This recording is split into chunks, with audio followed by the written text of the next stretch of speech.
वसुदेवसुतं देव कंसचाणूरमर्दनं देवकी परमानन्दं कृष्णं वन्दे जगद्गुरुं। कृष्णाय वासुदेवाय हरे परमात्मने प्रणतः क्लेशनाशाय गोविंदाय नमो नमः। जय श्री कृष्ण। भगवान कृष्ण आप सभी का मंगल करें। कार्पण्य दोषोपहत स्वभावः पृच्छामि त्वां धर्म सम्मूढचेता यक्षेयः स्यान्निश्चितं ब्रूहि तन्मे शिष्यतेऽहं साधिमां त्वां प्रपन्नम् न हि प्रपश्यामि ममापनुद्यात् यक्षोकमुक्षो षडमिन्द्रियाणाम् अवाप्य भूमा वरपत्नमृद्धं राज्यं सुराणामपि चाधिपत्यम्। एवमुक्त्वा हृषीकेशं गुडाकेशः परन्तपः न योत्स्यैति गोविन्द मुक्त्वा तूष्णीं बभूवः। अर्जुन कह रहे हैं, अब मैं अपनी कृपण दुर्बलता के कारण अपना कर्तव्य भूल गया हूँ और धैर्य जवाब दे रहा है। तो इस अवस्था में हे प्रभु, मैं आपसे पूछ रहा हूँ, जो मेरे लिए अच्छा से अच्छा हो उसे आप बताएं। मैं शरणागत हो चुका हूँ और आपका शिष्य भी हूँ, कृपया मुझे उपदेश दें। मुझे अब ऐसा कोई साधन नहीं दिख रहा है जो मेरे इस शोक को दूर कर सके। स्वर्ग पर देवताओं की तरह इस धन धान्य से संपन्न सारी पृथ्वी का राज्य प्राप्त करके भी मैं इस शोक को दूर नहीं कर सकूँगा। तब संजय ने कहा कि इस प्रकार कहने के बाद अर्जुन कृष्ण जी से बोला, हे गोविंद, मैं युद्ध नहीं करूँगा। इस भौतिक जगत में रहना ही अपने आप में एक बड़ा चिंता का विषय है। हर कदम उलझनों से भरा पड़ा है। अतः एक ऐसे गुरु की आवश्यकता है जो हमारे जीवन के उद्देश्य को पूरा करने के लिए दिशा निर्देश कर सके। हमारे ग्रंथ, शास्त्र सभी का कहना है कि जीवन की अनचाही उलझनों की मुक्ति के लिए गुरु होना आवश्यक है। भौतिक जगत की उलझन दावाग्नि की तरह होती है, जो बिना आग लगाए ही भभक जाती है।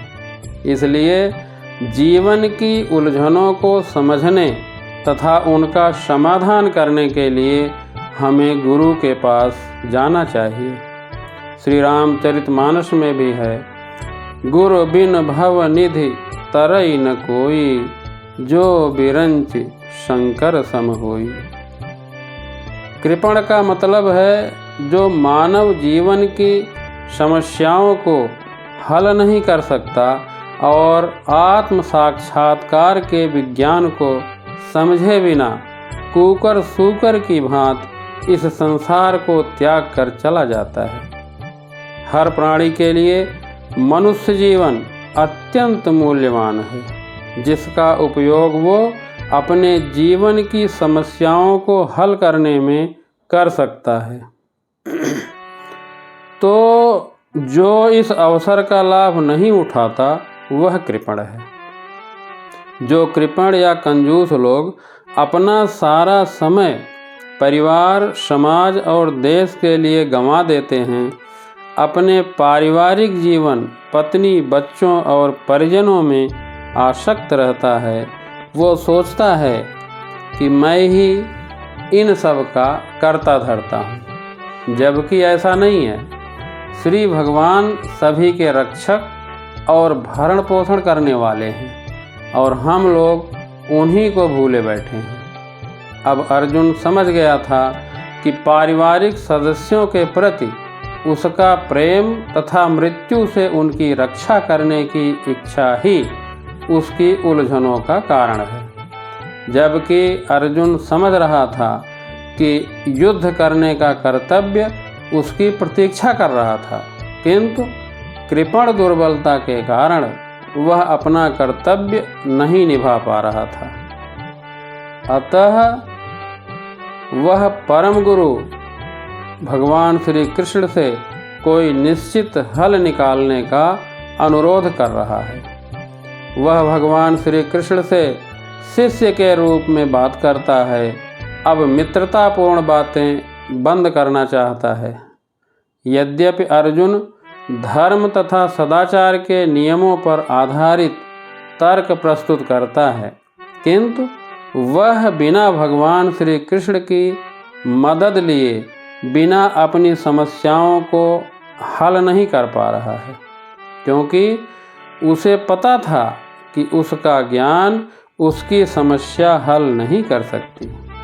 अतः इन उलझनों में भगवान श्री कृष्ण जैसे गुरु के ज्ञान की जरूरत है। भौतिक जगत के शैक्षिक ज्ञान, विद्वता और उच्च पदवी, इन सब से जीवन की समस्या हल नहीं की जा सकती। इसके लिए आध्यात्मिक ज्ञान की जरूरत पड़ती है, जो गुरु दे सकता है। विद्वान ब्राह्मण भले ही वह संपूर्ण ज्ञान में पारंगत हो, पर यदि वह आध्यात्मिक नहीं है तो गुरु बनने का पात्र नहीं है।